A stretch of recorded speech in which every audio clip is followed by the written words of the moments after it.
In episode 3, Tao and Robert were seen locking eyes with Lich. Tao, who actually felt very scared, tried to muster up his courage and pretended as if he wasn't afraid to face Lich in front of Robert. Tao also stepped forward, intending to confront Lich alone, and ordered Robert to leave the dungeon. Of course, Robert refused, saying he wanted to see Tao fight. Quickly, Tao moved towards Robert, and with both of his hands, he hurled Robert far towards the dungeon entrance.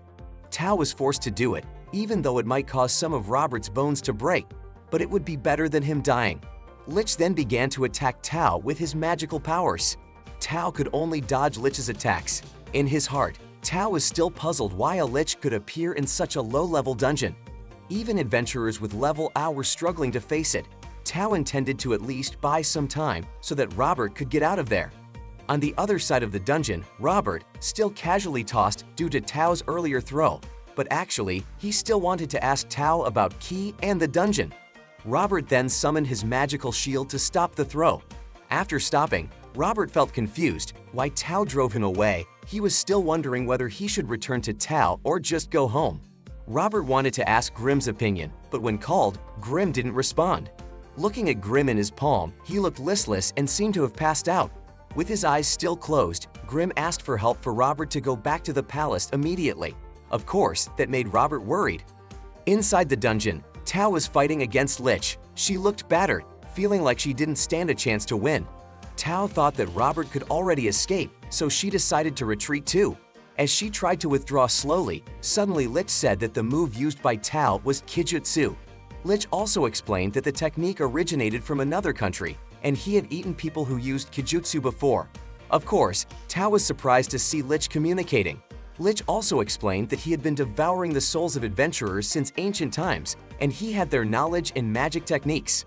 Lich said again that actually Tao was not worthy of being eaten by him, but he wanted to eat Robert instead, whom he thought had extraordinary abilities. Hearing that, Tao was angry because she felt underestimated, and she abandoned his intention to escape. In anger, Tao then attacked Lich with her Kijutsu technique. Lich protected himself by forming a magical shield. Tao didn't falter, she kept attacking.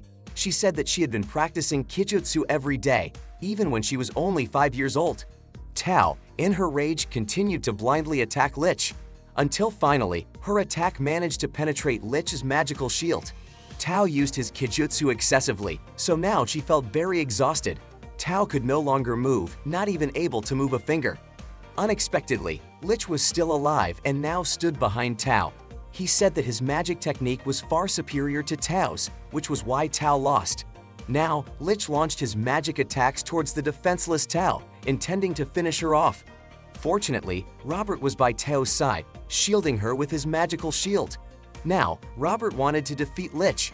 Lich reacted by chanting a spell to attack Robert.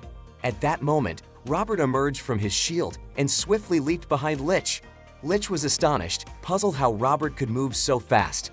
Lich didn't even notice Robert chanting the spell for his fast movement magic. Robert attempted to use Kijutsu, taking a deep breath. Seeing the opportunity, Lich immediately attacked him with his magic, but Robert activated his barrier again to deflect the attack. Lich blindly attacked him with his magic, but Robert's barrier magic was much stronger than Lich had thought. Inside his shield, Robert continued to refine his Kijutsu. He regulated his breathing, using Kijutsu to accelerate the chanting of his magic spells. Robert kept breathing, drawing air into his lungs. Robert felt that his shield was hindering his Kijutsu breathing technique, so he opened it. Lich thought that Robert's shield was destroyed because of his attacks, feeling pleased, and resumed attacking Robert, who was not using his protective shield. Robert avoided those attacks while continuing to regulate his breathing for his Kijutsu technique. Robert wanted to combine Kijutsu with his magical power. Robert succeeded. He could create a magic ball in his hand, a combination of Kinjutsu energy and magical strength.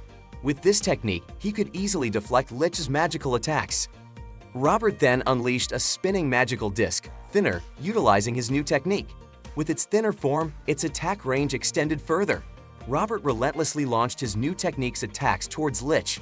Laboriously, Lich tried to counter these attacks with his magic as well. Lich was still impressed because Robert could unleash his attacks rapidly, without chanting spells at all. Lich thought it wasn't magic but Kinjutsu.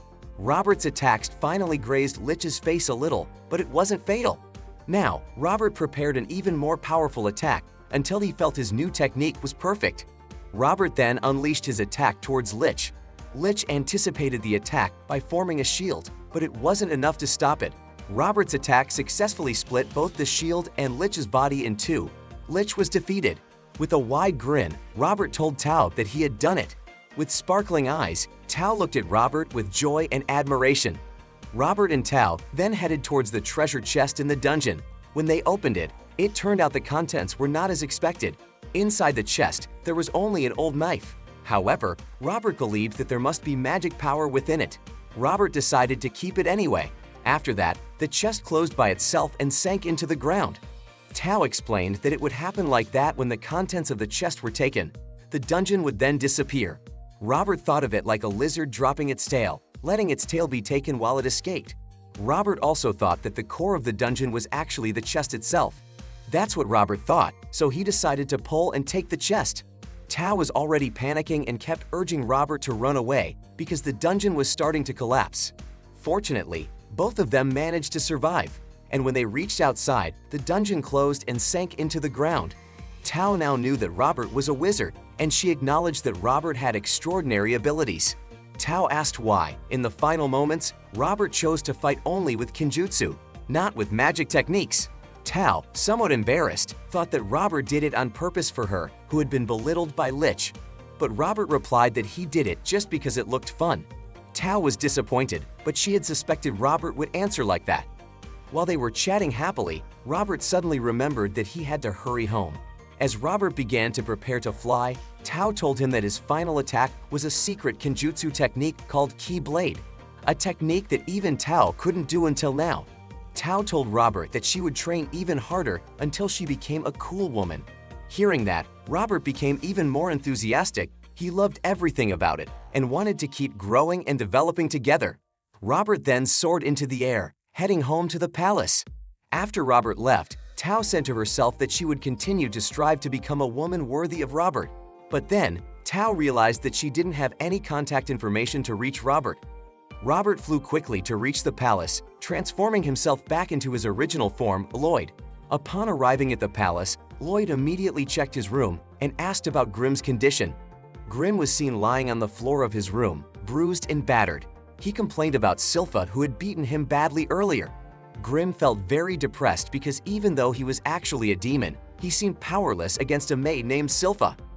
A while later, Grimm saw the knife brought by Lloyd, and he was very upset because Lloyd was willing to be late coming home just to fetch such a lousy knife. Lloyd apologized to Grimm, and he also believed that the knife was a valuable treasure. Lloyd experimented with the knife. He soaked it in hot water, scrubbed it with a small iron, and finally, there was a layer that peeled off from there. It was mana essence, a catalyst used for enchantment magic, allowing one to inscribe spells on weapons to strengthen them. Grimm became enthusiastic. He knew that if they had that item, it meant they could learn enchantment magic. Lloyd replied that it wouldn't be as easy as that. Lloyd then put it into a reaction tube, and he obtained mana essence used for the knife. Mana essence was very difficult to obtain, and enchantment spells were also very difficult to perform. If the experiment failed, everything would be wasted. Therefore, Lloyd analyzed the mana essence with his magic to separate all the basic elements from the liquid. The spell succeeded, and it turned out that the basic elements were oil, silver, and hematite.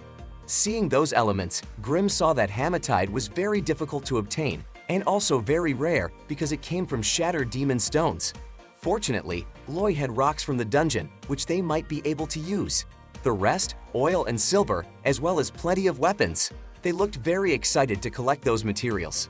Lloyd approached his father to ask for silver. His father gladly gave Lloyd a lot of silver.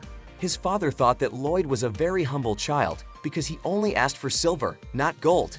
He also wondered what Lloyd would buy with all that silver. Lloyd took the silver to a room, and then he and Grimm melted it with magical fire. Later that evening, Lloyd had a sword fight with Silpha to get oil. Lloyd tried to attack Silpha with his magic. He used earth magic to create a large mound, but Silpha managed to dodge the attack. When Lloyd jumped to attack Silpha, she vanished. Lloyd was confused. He landed right on top of the mound of earth he had created, and it turned out Silpha was hiding beneath the mound. She then attacked Lloyd, who was above her. Lloyd was very surprised, thrown upwards, and then fell into Silpha's arms. Lloyd admitted his defeat. Upon arriving at the palace, Silpha still gave oil to Lloyd even though he lost in the duel. That's because Silpha was very grateful that Lloyd was not as weak as he was a while ago when Silpha fought against him. Lloyd was very grateful to Silpha. Silpha thought that Lloyd requested the oil to cook food. Lloyd re-entered the room with Grim. The two of them successfully obtained the necessary materials. All the ingredients were already concocted. Now, Lloyd met with his older brother, Albert, to get weapons. His brother was very impressed because Lloyd asked for a weapon to be used as an experiment for enchantment magic. Lloyd asked Albert for a weapon because he knew many guards accompanied him. Albert then asked his guards to give weapons to Lloyd.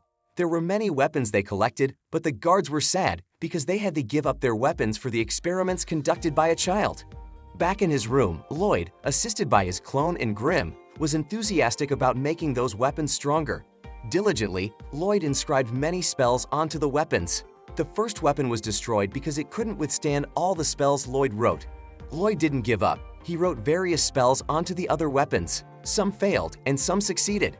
Lloyd worked tirelessly overnight until the next day when he handed over 50 successful weapons to Albert and his guards.